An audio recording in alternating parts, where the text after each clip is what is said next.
There was that one place I always thought about, and I just wanted to be there with you. The place that no eye has ever seen, the place that no heart has ever perceived. I had a great feeling inside of me. Baik, bismillahirrahmanirrahim. Assalamualaikum warahmatullahi wabarakatuh. Apa kabar anak ibu semua? Kita bertemu lagi pada pelajaran sejarah kebudayaan Islam di semester 2 ini. Baiklah, sebelum kita mulai pembelajaran pada hari ini, Ibu minta kepada ketua kelas untuk mempersiapkan teman-temannya untuk belajar. Dan sebelumnya kita berdoa terlebih dahulu. Bismillahirrahmanirrahim. Sebelum kita masuk pada pembelajaran hari ini, Ibu akan cek kehadiran anak Ibu semuanya. Baik, jika tidak ada yang absen, kita masuk pada pembelajaran hari ini. Sebelum Ibu masuk kepada materi kita hari ini, sebelumnya Ibu mau mengingatkan kembali pelajaran kita sebelumnya, yaitu tentang proses hijrahnya Nabi Muhammad SAW ke kota Madinah. Nah, pada pertemuan kali ini kita akan membahas tentang misi dakwah Nabi Muhammad SAW di kota Mekah. Yang pertama yaitu kita membahas tentang permulaan dakwah Nabi Muhammad SAW. Nabi Muhammad diangkat sebagai Nabi dan Rasul pada tanggal 17 Ramadan 13 tahun sebelum Hijriah tahun 610 Masehi. Beliau diangkat ketika sedang bertahanus di Gua Hira, sebuah di Jabal Nur yang terletak beberapa kilometer sebelah utara di kota Madinah. Pengangkatannya sebagai nabi ditandai dengan turunnya malaikat Jibril untuk menyampaikan wahyu yang pertama kalinya, yaitu Quran surat Al-Alaq ayat 1-5 yang berbunyi Bismillahirrahmanirrahim. Iqra bismi rabbikal ladzi khalaq, khalaqal insana min 'alaq, iqra wa rabbukal akram, alladzi 'allama bil qalam, 'allamal insana ma lam ya'lam. Yang artinya, bacalah dengan menyebut nama Tuhanmu yang menciptakan. Dia telah menciptakan manusia dari segumpal darah. Bacalah, dan Tuhanmu lah yang Maha Pemurah, yang mengajar manusia dengan perantaran kalam. Dia mengajar kepada manusia apa yang tidak diketahuinya. Turunnya ayat Al-Quran pertama tersebut dalam sejarah Islam dinamakan dengan Nuzul Al-Quran.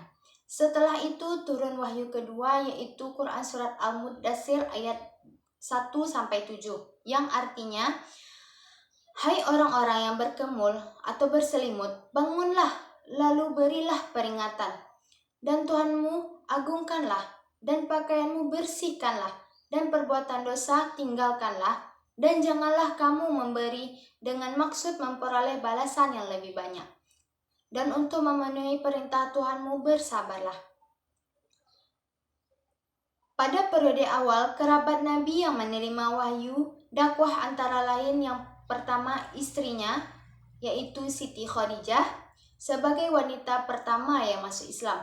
Lalu sepupunya Ali bin Abi Thalib sebagai orang yang pertama masuk Islam dari golongan anak. Yang ketiga ada budaknya, yaitu Zaid bin Harithah sebagai orang pertama masuk Islam dari golongan hamba sahaya. Dan sahabatnya Abu Bakar As-Siddiq sebagai orang yang pertama masuk Islam dari laki-laki dewasa. Baiklah, kita masuk pada poin B, yaitu prioritas dakwah Nabi Muhammad SAW di Mekah. Selama di kota Mekah, prioritas dakwah Nabi Muhammad pada masalah-masalah yang pertama yaitu mengajarkan ketauhidan.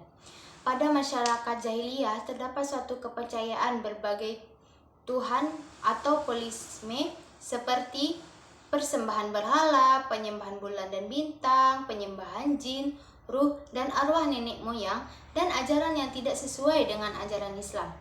Yang kedua yaitu kondisi masyarakat yang menyembah berhala. Nabi Muhammad SAW mendapat tugas mengajak masyarakat Mekah untuk menyembah Allah Subhanahu wa Ta'ala atau Tuhan Yang Maha Esa. Ajakan Nabi Muhammad SAW bertentangan dengan kondisi masyarakat Mekah yang menyembah berhala. Yang ketiga, menegaskan hari kiamat sebagai hari pembalasan. Masyarakat Arab pra-Islam tidak percaya pada hari kebangkitan, hari pembalasan, sampai ada di antara mereka yang bertanya-tanya, mana mungkin tulang belulang yang sudah hancur dapat dibangkitkan dan dihidupkan kembali. Padahal Islam mengajarkan dan memperingatkan kepada manusia bahwa dunia ini hanya sementara dan tempat yang abadi adalah akhirat. Yang keempat adalah merubah perilaku masyarakat jahiliyah. Yang kelima ada mengangkat dan melindungi hak asasi manusia. Selanjutnya kita masuk pada poin C, yaitu respon masyarakat Mekah terhadap dakwah Nabi Muhammad SAW. Pada umumnya orang kafir Quraisy tidak senang menerima kehadiran agama Islam di tengah-tengah kehidupan mereka.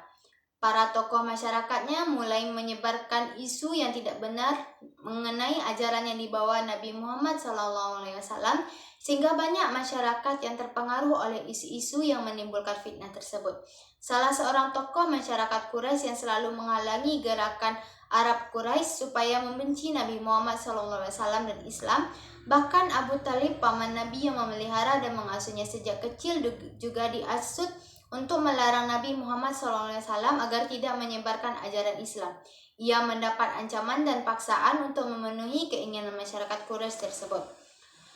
Pada suatu ketika, Abu Talib membujuk Nabi Muhammad SAW agar bersedia menghentikan kegiatan dakwahnya karena banyak tokoh masyarakat kafir Quraisy yang mengancamnya.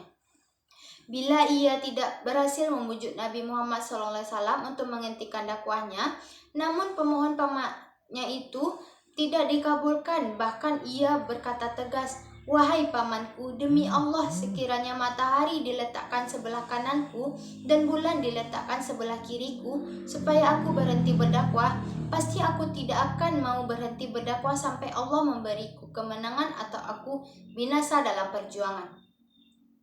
Selanjutnya kita masuk kepada faktor-faktor penyebab mereka menolak keras ajaran Muhammad SAW. Yang pertama, ketakutan kehilangan kekuasaan.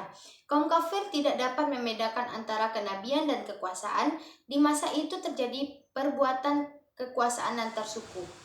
Dengan mengikuti ajakan Muhammad, mereka menganggap bahwa mereka mengakui kekuasaan Muhammad. Yang kedua, hilangnya status sosial. Masyarakat Quraisy saat itu hidup dalam kelompok-kelompok status sosial atau kasta. Ada kaum majikan, ada kaum budak. Budak yang dimiliki atau seorang golongan yang berkasta rendah. Yang ketiga, hilangnya perdagangan patung. Orang kafir Quraisy adalah masyarakat yang penyembah berhala. Berikutnya poin D, yaitu tantangan dan rintangan.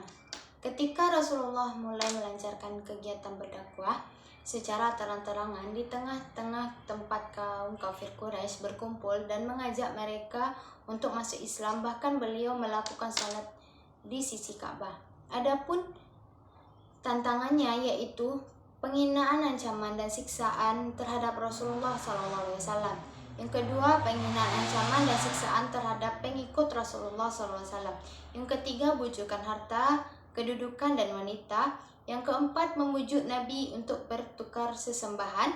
Dan yang kelima, membujuk dan memprovokasikan Abu Talib. Nah, baiklah, sampai di sini dulu penjelasan dari Ibu mengenai materi yang kita bahas hari ini, yaitu tentang misi dakwah Nabi Muhammad SAW di kota Mekah.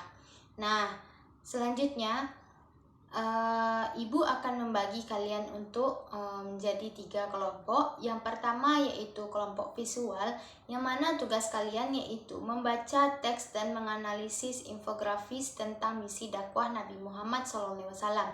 Yang kedua ada kelompok auditori, yang mana tugas kalian yaitu mendiskusikan video pendek yang Ibu berikan tentang dakwah Rasulullah SAW. Dan yang kelompok ketiga yaitu ada kelompok kinestetik, yang mana tugas kalian adalah membuat simulasi terkait konflik yang terjadi.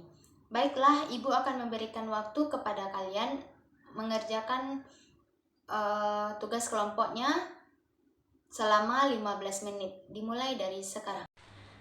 Baiklah, setelah kita melihat penampilan dari peserta diskusi kelompok kita pada hari ini, di sini dapat kita ambil pengajaran yang bisa kita pedomani untuk kehidupan sehari-hari, di mana bagaimana Rasulullah SAW itu bersikeras menyebarkan ajaran agama Islam di kalangan kaum kafir Quraisy di kota Mekah. Dan begitu banyak tantangan dan rintangan yang dihadapi oleh beliau, akan tetapi niatnya untuk menyebarkan ajaran agama Islam itu tidak pernah pupus. Nah, pada saat ini sampailah kita pada penghujung pelajaran kita pada hari ini. Di sini bakalan Ibu simpulkan terkait materi yang dapat kita ambil untuk dijadikan pedoman untuk kita di kehidupan sehari-hari. Yang mana yaitu misi dakwah yang dari Nabi Muhammad SAW, yaitu menyerukan tauhid dan mengesahkan Allah Subhanahu wa taala, mengajak manusia meninggalkan penyembahan berhala dan menyebarkan ajaran Islam secara damai, membentuk masyarakat yang adil dan beriman. Strategi dakwahnya yaitu dakwahnya secara diam-diam, yaitu pada tahun 610 hingga 613 Masehi. Dakwah secara terbuka pada tahun 613 sampai 615 Hijriah, dan menggunakan metode dialog dan debat dan menekankan pentingnya akhlak dan moral.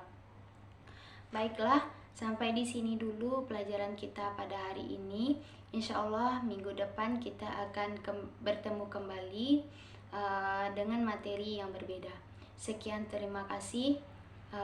Kita tutup pembelajaran kita pada hari ini dengan membacakan hamdalah dari Ibu ucapkan wassalamualaikum warahmatullahi wabarakatuh.